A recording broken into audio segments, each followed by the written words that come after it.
In 2020, a Twitter user named Cinematography put out a tweet with screen grabs from several movies captioned, "Good for Her Cinematic Universe."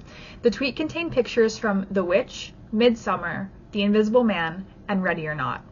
But what do we mean when we are talking about Good for Her?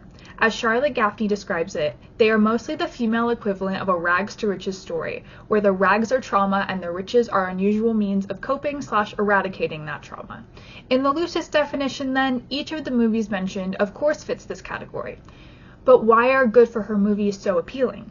It cannot just be that the audience enjoys watching women cope with trauma. To further complicate this definition, we turn to TikTok. Good for Her is still a relatively new genre, with a definition that hasn't even fully solidified yet, but the way that I choose to define it is movies that contain a cathartic, unbridled depiction of female rage and revenge. Most importantly, the rage itself must be taken seriously. It cannot be dismissed the same way that women's anger typically is in media as something petty, simplistic, and forgettable. The revenge itself must also be taken as seriously, containing either incredible violence or complex Count of Monte Cristo-esque social warfare, something that either ends the victim's life or destroys it entirely. Female rage, then, is a foundational part of the Good for Her genre. But can female rage exist without autonomy? If a character is robbed of their agency, can we really root for them? These questions define the Good for Her genre, and yet we have no answer for them. Both Midsommar and The Witch feature disempowered characters who get their revenge due to a loss of agency. Meanwhile, Ready or Not and The Invisible Man give full agency to the main characters when they take their revenge. Should all of these movies really be considered good for her? Or by including all of them in the genre, are we missing out on a crucial piece of the puzzle? Midsommar is perhaps the most recognizable Good for Her movie, but also the most problematic. The movie follows Dani, who is coping with the loss of her family as she goes on a trip to Sweden with her boyfriend and his friends. The audience is quickly made aware of how terrible a boyfriend Christian, Dani's boyfriend, is. His friend group basically ignores her throughout the trip, leaving her more and more isolated. But this is no ordinary trip to Sweden. The commune that they visit is actually a cult that begins to kill off members of the group. Dani is slowly indoctrinated into the cult as they exploit her grief over her family and her isolation. In the end, Dani becomes a member of the cult and chooses Christian to be sacrificed in their midsummer festival. The most infamous shot in this film is the final moment when the camera lingers on Dani's face as she smiles, but this scene is surprisingly contentious among those who have watched it. For some, it's a signal of Dani's triumph. She got revenge on her asshole boyfriend who's been treating her horribly the whole movie. Good for her. Others, though, see it as a final step in Dani's indoctrination into the cult. The cult wanted to kill Christian no matter what, and would have done so without Dani's permission. Any agency that Dani had was stolen from her throughout the course of the movie as she grew closer and closer to the cult. And in the end, Dani's decision to kill Christian has nothing to do with punishing him for what he's done to her, and everything to do with what the cult wants her to do. It's Dani's lack of agency that complicates the narrative that we should feel good about the ending of the film. She is now trapped in a cult that she can't escape from. All of her friends are dead. Her boyfriend's dead. Her personality is entirely subsumed in this cult. Nothing about that screams good for her. And yet, on the surface, it's understandable how this movie could be mistaken that way. As Bethy Squires says, this is less an exaltation of a villain and more a "I wish they still did lobotomies" energy.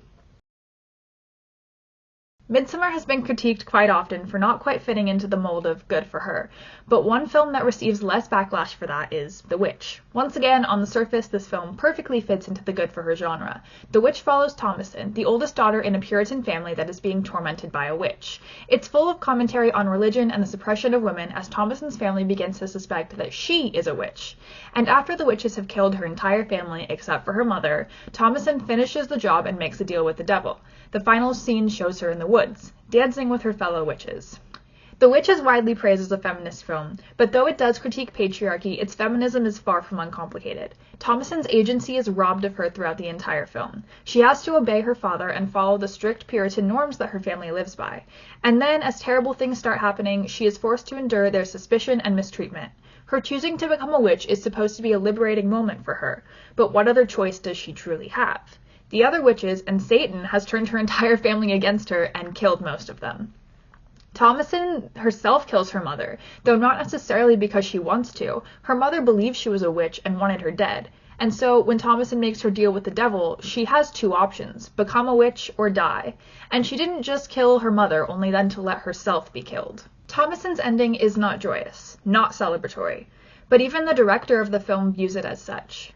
Once again, this sets the film apart from Midsommar. Ari Aster intended for the ending of Midsommar to be disturbing and complicated, and yet Robert Eggers sees Thomasin becoming a witch as a good thing. And though the intention may have been a happy ending, Eggers does not deliver with what he gives us. Thomasin's entire family is dead, and she is now, similarly to Dani, forced into a new way of life. These women's stories are not happy ones, not ones that we should be rooting for.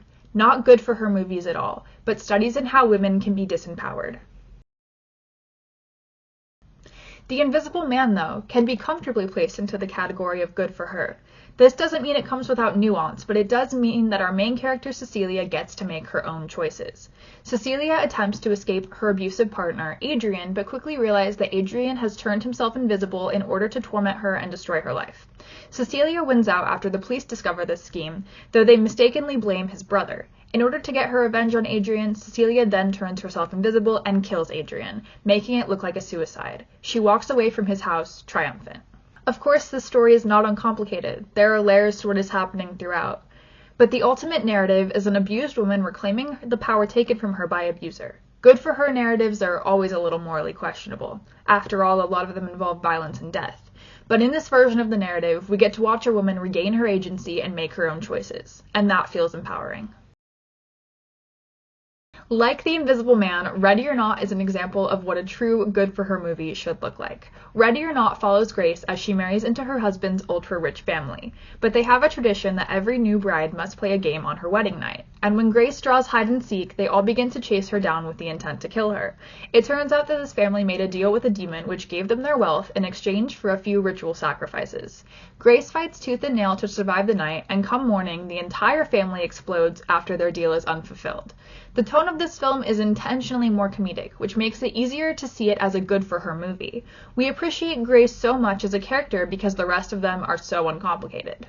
Not only that, but there's something so satisfying about watching Grace sit outside of the burning house in her destroyed wedding gown. She has destroyed an empire built on the sacrifices of others. It's much harder to point to a single good-for-her moment in the film, but if there would be one, it would be after the family has failed to sacrifice Grace and her husband begs her to save him. She rejects him and instead lets him die. The good-for-her genre is something incredibly new in the film world and is still being defined to this day. And because of that, there aren't incredibly clear guidelines for what these movies should contain. Trauma? Definitely. Female rage? Absolutely. But are these two ideas satisfying enough to classify the genre? Or does agency need to be a part of the formula in a good-for-her film? After all, without female characters having autonomy, how can we truly be happy with their stories?